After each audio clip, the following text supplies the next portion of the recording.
What is up, YouTube? No shame here, and I wanted to do a follow-up video. If you guys don't know what's wrong with the truck, go ahead and watch the last two videos. It'll give you a description of what's going on. I'll give you guys a brief overview. So I put the truck for sale late Sunday, I guess we can say Monday, and I had some buyers that came to look at the truck, and the truck, it cranked, but it wouldn't start. It took them about 2 attempts to get the truck started. And you know, I'm not the type of person that, you know, wants to try and scam someone into buying something that's not working properly.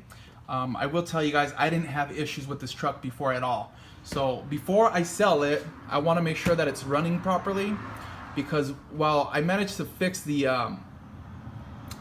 complete startup failure, that's no longer the case, but it does have a weak start. It struggles to start up, but it does start up on the first try. I want to make sure I get that resolved, or at least try to get it resolved. You know, if I fail, then I will always tell the buyer, hey, this is going on, this is what I've done to the truck, you know, I'll give you a discount, I'll knock some money off, and you know, if you want to get it fixed yourself, you know, but I want to be honest about it. You know, karma, you know, I believe in karma, so it goes around, comes around. All right, so with that said, here's what I've done so far to the truck. So I replaced the fuel filter yesterday. Super dirty. That could have been the issue with the truck, you know, having the problems of not wanting to start at the first try. So after that, like I said, that issue was fixed. Now it starts, but with the struggle, with some hesitation. But it starts on the first try. So that's been taken care of. So next thing that I actually went ahead and did is I cleaned the mass airflow sensor. Now to clean it, I actually used some of this stuff here made by CRC. Great product, I recommend it. It's a little pricey. I think it's somewhere between $7 to $10. I bought it a long time ago, but you know, it lasts a long time, because I mean, you don't have to clean the mass airflow sensor all that often. So you know, I've heard some people using some other products, and you know, this stuff is very sensitive. You can damage the mass airflow sensor, so just be careful with that. That's what I recommend using. All right, so I did that. Next thing that I actually did on this is I did a vacuum leak test, and I used soap and water, and I also used some of this stuff here, some carb cleaner. Okay, and you know what? I did it. It took me about 20 minutes. Because I did it, the first time I did it, I just did it with soap and water. I'm like, I don't know, let me use something else. Then I used the carb cleaner, and no, the engine, it ran fine. I mean, nothing that I can tell that it had a vacuum leak. So I can pretty much rule that out as well. On these GM vehicles, you know, these things go out pretty often, these fuel regulators here. So I checked that too, and there's no leaks when the ignition is on. It doesn't leak, so I can rule that out. I also took it apart, and it has a filter inside. I cleaned the filter too, but I'm pretty sure that's not the problem. So next, I'm gonna do a fuel pressure test. I bought this guy off Harbor Freight Tools, only about 21 bucks. Now I will tell you guys that if you just put it together, it'll leak. I recommend putting on some Teflon tape. Some of that stuff will definitely avoid leaks. And I used a 17mm wrench to tighten it up to make sure it was tight. Now you don't want to over tighten, because you know, the product isn't that great of quality. So, but I mean, for what I want to do, it should work fine. I bought some stuff from Harbor Freight Tools, and I'm very pleased with it. You know, it's not as expensive as other places, so I'm sure it'll last, you know. All right, guys, so let's go ahead and see what we get. All right.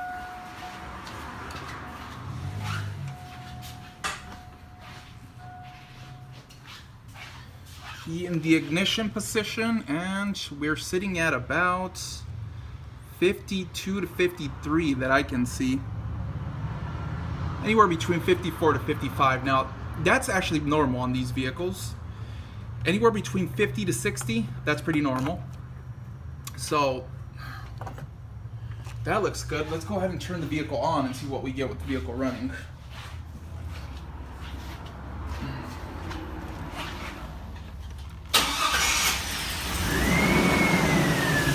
I don't know if you guys noticed, but that was that at that startup, it hesitated a little bit. So, and see this, the pressure's dropping a little bit, so it's reading about 48. So I'm a little bit concerned about that. However, it's close to 50. I'd be more concerned if it was in the 30-ish, in the 25 to 30-ish range. So that looks okay to me. I know I said 50 to 60, but it's close to 50. You know, I don't think it should be a reason why it's hesitating. I could be wrong. Those are just my 2 cents, and that's why I'm making this video. If any of you guys know if that's the issue, please comment below, let me know.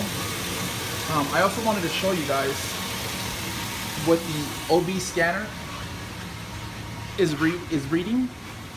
There's no check engine light, but there's definitely, it's reading something.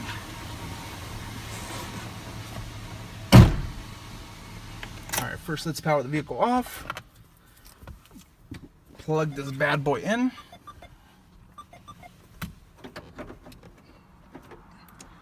Alright, that looks good.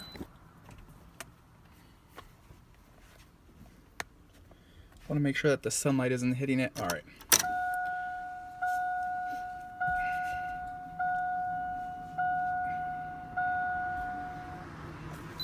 Look all that. That doesn't look all that well to me. Let's see. Gee, that's terrible. Focus, camera, focus. Alright. There we go. So P0174.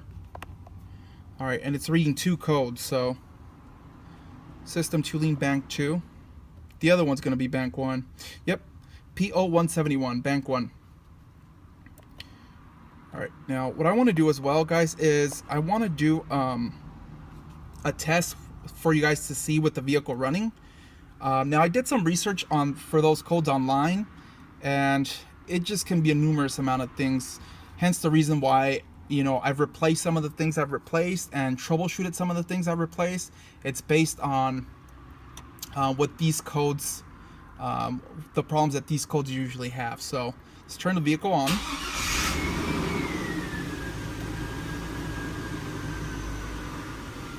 Sorry about the movement of the camera, guys.